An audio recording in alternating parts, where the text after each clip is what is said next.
예수님 이름으로 기도드립니다. 아멘. 오늘 볼 성경 말씀 요한복음 1장 1절에서부터 18절까지 말씀 보십니다. 요한복음 1장 1절에서부터 18절 화면도 보시면 됩니다.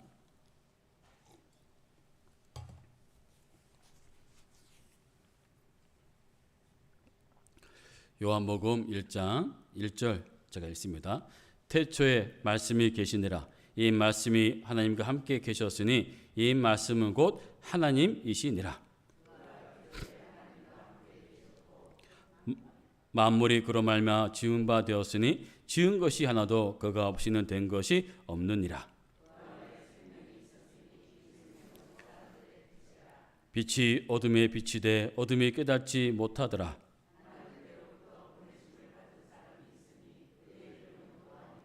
그가 증언하러 왔으니 곧 빛에 대하여 증언하고 모든 사람이 자기로 말미암아 믿게 하려 함이라.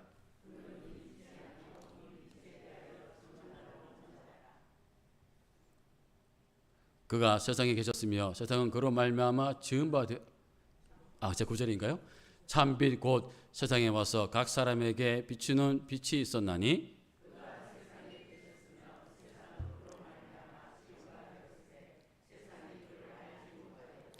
자기 땅에 오매 자기 백성이 영접하지 아니하였으나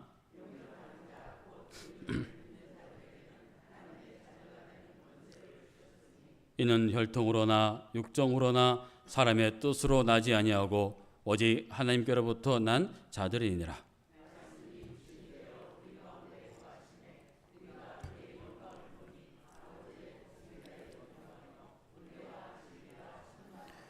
요한이 그에 대하여 증언하여 외쳐 이르되 내가 전에 말하기를 내 뒤에 오시는 이가 나보다 앞선 것은 나보다 먼저 계심이라 한 것이 이 사람을 가리킴이라 하니라.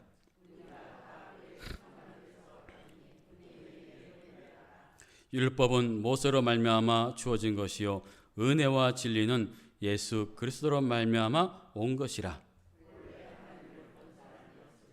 아버지 품에 있는 독생하신 나타내셨느니라. 아멘. 오늘은 태초에 말씀이 계시니라 라는 제목으로 함께 은혜를 나누고자 합니다. 예수님이 이 땅에 오신 날을 기준으로 하여 만든 것이 오늘날 우리가 사용하고 있는 달력입니다. 그런데 왜 예수님께서 이 땅에 오신 날을 달력의 기준으로 정했을까요? 그것은 예수님께서 이 세상에 오신 날부터 이 세상의 역사가 시작되었다는 의미를 가지고 있습니다. 그렇다면 왜 예수님의 탄생이 역사의 기준이 되어야 할까요? 예수님이 이 땅에 오시기 전에 인류의 역사는 소망이 없었던 시대로 본 것입니다. 그리고 예수 그리스도의 오심으로 이 세상은 새로운 빛이 비치게 되었고 모든 인류는 이제 새로운 소망으로 살게 되었던 것입니다. 그래서 기원전을 의미하는 BC는 바로 Before Christ, 즉 예수님이 오시기 전이라고 하면 기원 후, 그죠? AD, 아노 도미니, 즉 예수님의 탄생한 해라는 것을 말하고 있습니다. 그리고 영어에서 역사는 history라고 말하죠. 근데 이것은 원어로 보면은 His story라고 말합니다. 즉 그의 이야기입니다. 이것을 줄여서 history. 그렇다면 그의 이야기는 누구의 이야기일까요? 바로 예수 그리스도의 이야기입니다. 할렐루야. 즉 예수 그리스도의 이야기가 우리가 지금 살고 있는 시간의 흐름, 역사라는 것입니다. 그러므로 예수님은 인류의 역사의 주인공으로 이 땅에 오셨습니다. 이 땅에 오신 예수님에 대해 오늘 본문 1절은 이렇게 말합니다. 1절 보시면 태초에 말씀이 계시니라. 이 말씀이 하나님과 함께 계셨으니 이 말씀은 곧 하나님이시니라. 믿으십니까? 믿으십니까? 예수님을 말씀으로 소개하고 계십니다. 그리고 그 말씀이신 예수님은 태초에 하나님과 함께 계셨다고 말합니다. 그렇다면 말씀이신 예수님은 과연 어떤 분이실까요? 오늘 저와 여러분들은 오늘 본문을 통해서 말씀이신 예수님은 과연 어떤 분인지를 함께 살펴보고자 합니다. 말씀이신 예수님은 첫째, 바로 세상을 창조하신 창조주이십니다. 1절 말씀 같이 한번 읽습니다. 시작. 태초에 말씀이 계시니라. 이 말씀이 하나님과 함께 계셨으니 이 말씀은 곧 하나님이시니라. 아멘. 요한복음은 태초에라고부터 시작을 합니다. 이는 창세기 1장 1절 말씀에 태초에 하나님이 천지를 창조하시니라 라는 말씀과 같습니다. 창세기에서 하나님이 천지를 창조하셨듯이 요한복음에서 하나님은 새로운 창조를 하신다는 것을 말씀하고 있는 것입니다. 누구를 통해서 새로운 창조를 하신다는 겁니까? 바로 태초부터 계신 바로 말씀을 통하여 하신다는 것입니다. 이 말씀은 무엇일까요? 이는 우리가 사용하는 언어가나 말이 아닙니다. 2절을 보면 그가 태초에 하나님과 함께 계셨다고 합니다. 여기서 그는 곧 말씀입니다. 14절에 보면 정확하게 그 말씀이 누구인지 잘 말씀하고 있습니다. 14절에 보시면 말씀이 육신이 되었다라고 기록하고 있습니다. 그러므로 말씀은 육신의 몸을 입고 이 땅에 오신 예수 그리스도를 말씀하고 있는 것입니다. 그러므로 우리는 1절을 이렇게 다시 한번 읽을 수 있습니다. 태초에 예수 그리스도가 계시니라. 예수 그리스도께서 하나님과 함께 계셨으니 예수 그리스도 곧 하나님이시니라. 할렐루야. 태초에 하나님과 함께 계신 예수님은 무엇을 하셨을까요? 3절에 보면 그 이야기가 나옵니다. 3절을 보시면 만물이 그로 말미암아 지은 바 되었으니 지은 것이 하나도 그가 없이는 된 것이 없느니라. 창세기 1장 26절에 보시면 하나님이 이르시되 우리의 형상을 따라 우리의 모양대로 우리가 사람을 만들고라고 말씀하고 있습니다. 여기서 말하는 우리는 단수가 아닌 복수입니다. 그래서 우리는 성부, 성자, 성령 하나님 삼위일체 하나님께서 천지 창조를 함께하고 계셨다는 것입니다. 그러므로 예수님은 태초부터 계신 창조주가 되시는 것입니다. 세상 만물이 예수님을 말미암아 창조되었습니다. 예수님 없이는 창조된 것이 하나도 없습니다. 그래서 골로새서 1장 16절 말씀에 이렇게 말씀하십니다. 만물이 거기에서 창조되되 하늘과 땅에서 보이는 것들과 보이지 않는 것들과 혹은 왕권들이나 주권들이나 통치자들이나 권세들이나 만물이 다 그를 말고 그를 위하여 창조되었고라고 말씀하고 있습니다. 창조주이신 예수님은 이 땅에 오셔서 물로 포도주를 바꾸시고 바다 위로 걸으셨으며 보리떡 5개와 물고기 2마리로 5,000명을 먹이셨습니다. 그리고 죽은 지 나흘이나 되는 나사로를 다시 살려내셨습니다. 이 모든 일은 사람이 할 수 있는 일은 아니었습니다. 오직 창조주이며 전능하신 하나님만이 가능한 일이었습니다. 이 일을 누가 하셨습니까? 바로 예수님께서. 그러므로 예수님은 창조주이신 하나님이심을 믿으시기 바랍니다. 할렐루야. 그리고 말씀이신 예수님은 두 번째 바로 생명의 근원이십니다. 4절 말씀 같이 한번 읽습니다. 시작.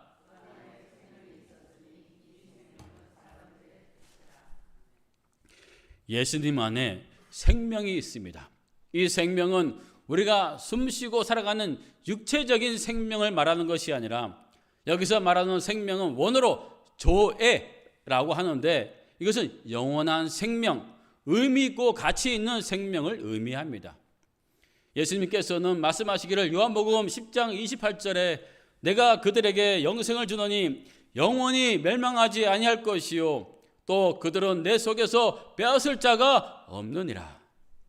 그리고 요한복음 11장 25절 나는 부활이요 생명이니 나를 믿는 자는 죽어도 살겠고 무릇 살아서 나를 믿는 자는 영원히 죽지 아니하리라. 할렐루야.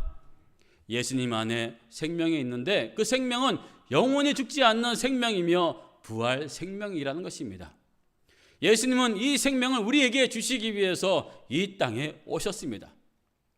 요한복음 4장에 보시면 사마리아 성에 들리신 예수님은 수가성 우물가에서 사마리아 여인에게 물을 좀 달라고 하셨습니다. 그러자 그 여인이 예수님께 말하기를, 요한복음 4장 9절에 사마리아 여자가 이르되 당신은 유대인으로서 어찌하여 사마리아 여자인 나에게 물을 달라 하나이까 하니, 이는 유대인이 사마리아인과 상종하지 아니함이러라. 그러자 예수님께서 이 여인에게 이렇게 말씀하십니다.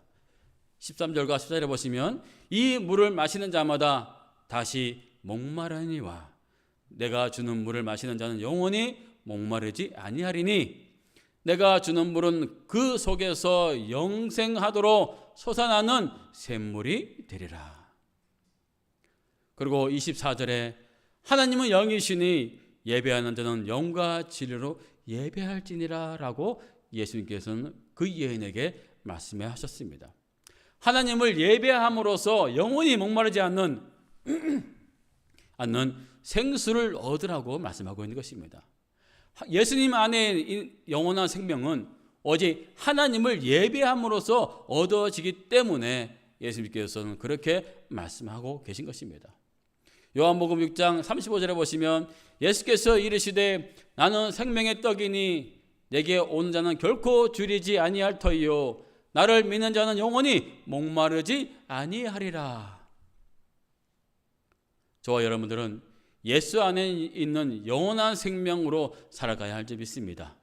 그래서 예수께서 말씀하시기를 요한복음 6장 47절에서 48절에 진실로 진실로 너희에게 이르노니 믿는 자는 영생을 가졌나니 내가 곧 생명의 떡이니라.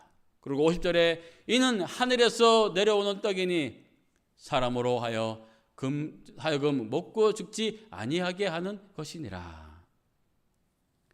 왜 예수님은 생명의 떡으로 이 땅에 오셔야만 했을까요? 아담의 범죄로 말미암아 이 세상에 죄가 들어오게 되었고 죄로 말미암아 심판이 시작이 되었습니다. 그래서 모든 인간은 육신과 영혼이 사망에 이르게 된 것입니다. 하나님은 아담과 하와가 불순종으로 범죄하여 자신들의 부끄러움과 수치를 무화과나무 잎으로 가리려고 했지만 그것으로는 절대로 가릴 수 없다는 사실을 아시고 가죽옷으로 만들어 그들의 부끄러움과 수치를 가려주신 것처럼 예수 그리스도를 이 땅에 생명의 떡으로 보내주셔서 십자가에서 생명을 나눠주심으로 온 인류의 모든 죄를 사해 주셨습니다. 그리고 다시 3일 만에 부활하심으로 영원한 생명의 길을 열어주셨습니다. 그래서 그를 믿는 자마다 영원히 죽지 않는 영생을 허락해 주신 것입니다. 그러므로 예수님만이 참 생명이며 빛이신 것입니다. 세상에 참된 희망을 줄 수 있는 유일한 빛이 바로 예수 그리스도이신 것입니다. 4절 말씀에 그 안에 생명이 있었으니 이 생명은 사람들의 빛이니라. 지금도 사람들은 여전히 죄로 가득한 세상 속에서 살아가면서 생명이며 참 빛이신 예수님을 몰라봅니다. 죄로 인해 영원한 죽음의 길을 걸어가고 있는 자신들의 모습을 보지도 깨닫지도 못하며 살아가고 있습니다. 그래서 예수님께서 말씀하시기를 요한복음 14장 6절 말씀에 내가 곧 길이요 진리요 생명이니 나로 말미암지 않고는 아버지께로 올 자가 없느니라. 할렐루야. 예수님은 하나님께로 나아갈 수 있는 유일한 길이며 진리인 것입니다. 그래서 변함없는 예수 그리스도와 함께 믿음의 길을 걸어가며 영원한 생명을 누리며 살아가는 저와 여러분들이 되시기를 주의 이름으로 축복합니다. 그리고 말씀이신 예수님은 세 번째 바로 육신이 되어 오셨습니다. 14절 말씀 같이 한번 읽습니다. 시작.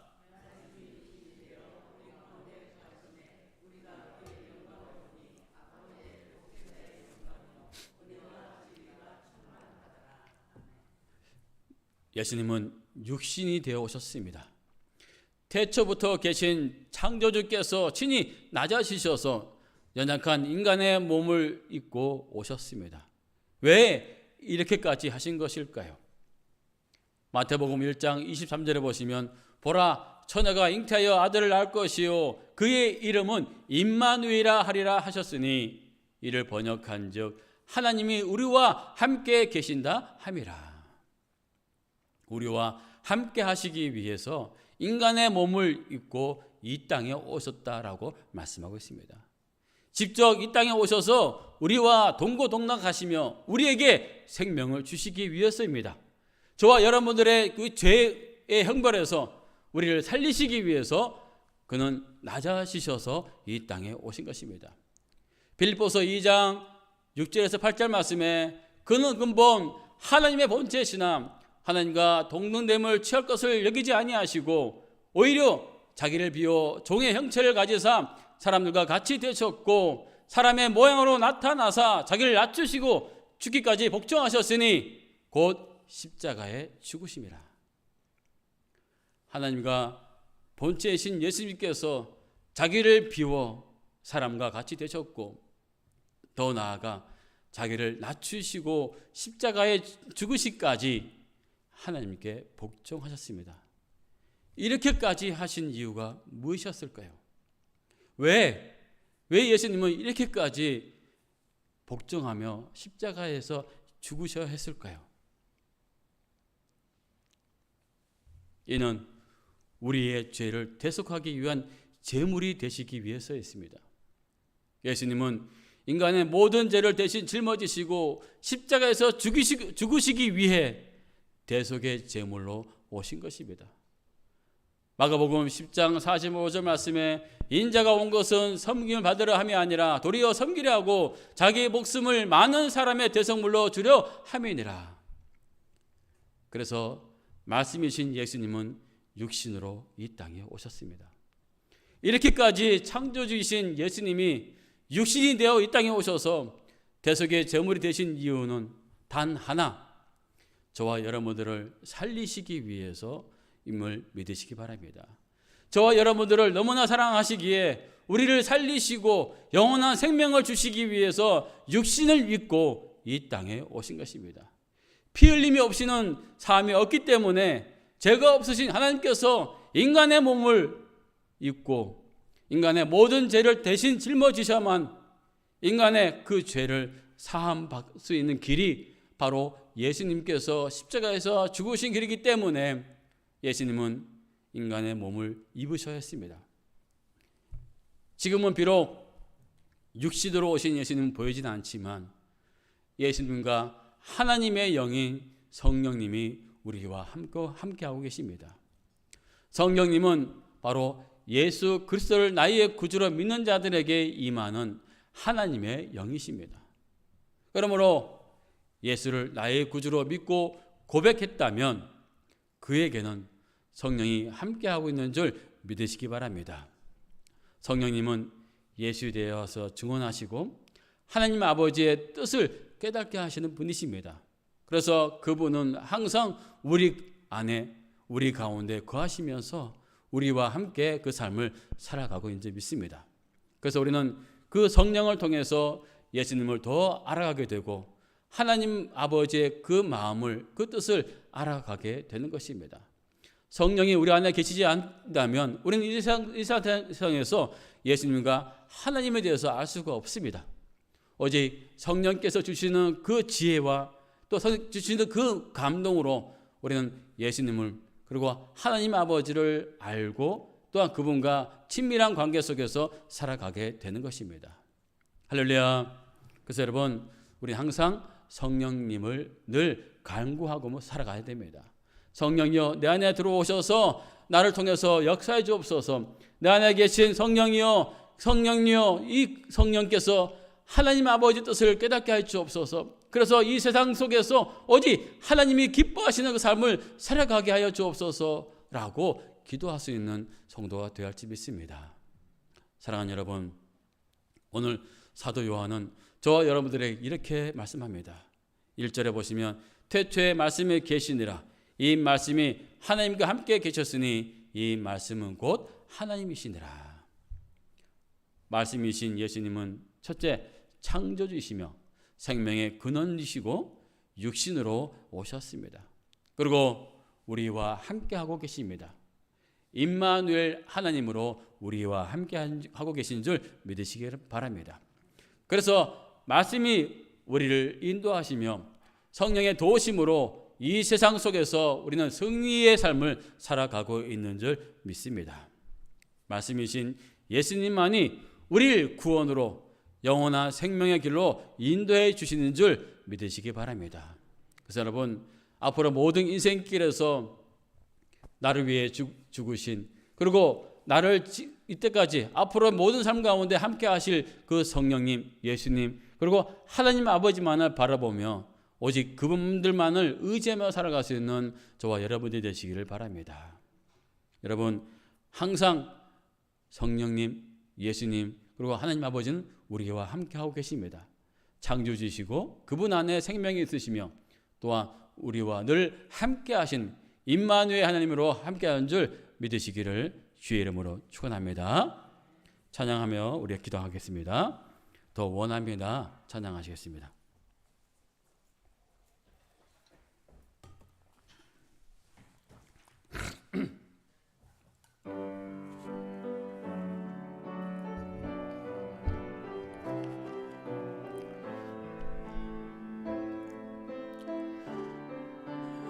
예수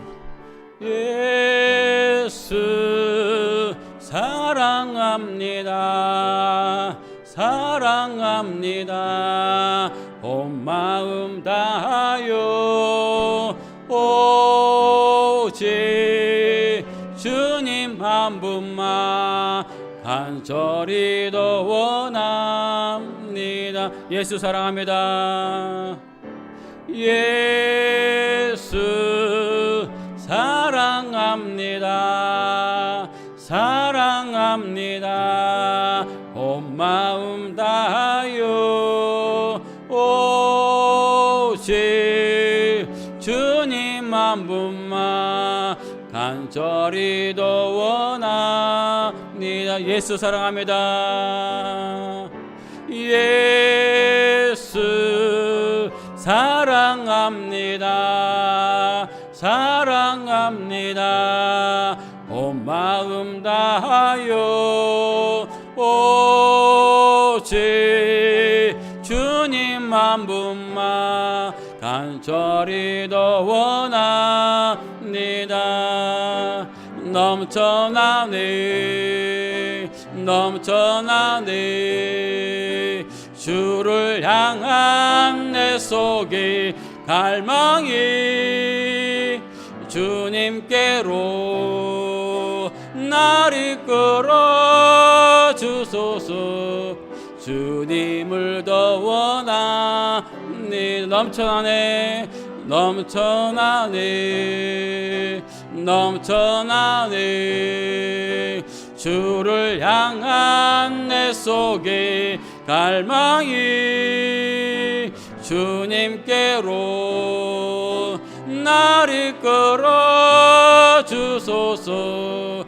주님을 더 원 두 손을 사랑합니다. 넘쳐나네 넘쳐나네 넘쳐나네 주를 향한 내 속에 갈망이 주님께로 날 이끌어 주소서. 주님을 더 원합니다. 이 시간 우리 함께 기도합니다. 하나님, 내 안에 예수의 사랑으로 넘쳐나게 하여 주옵소서. 내 안에 오직 그 사랑으로 아버지 가득 충만하게 하여 주시옵소서. 성령이여 이 시간 찾아와 주시옵소서. 아버지 그 사랑을 우리에게 부어 주옵소서. 말씀이신 예수님을 통해서 우리가 더욱더 살아갈 수 있는 우리가 되게 달라고 우리 함께 주여 삼창하시면서 기도하시겠습니다. 주여 주여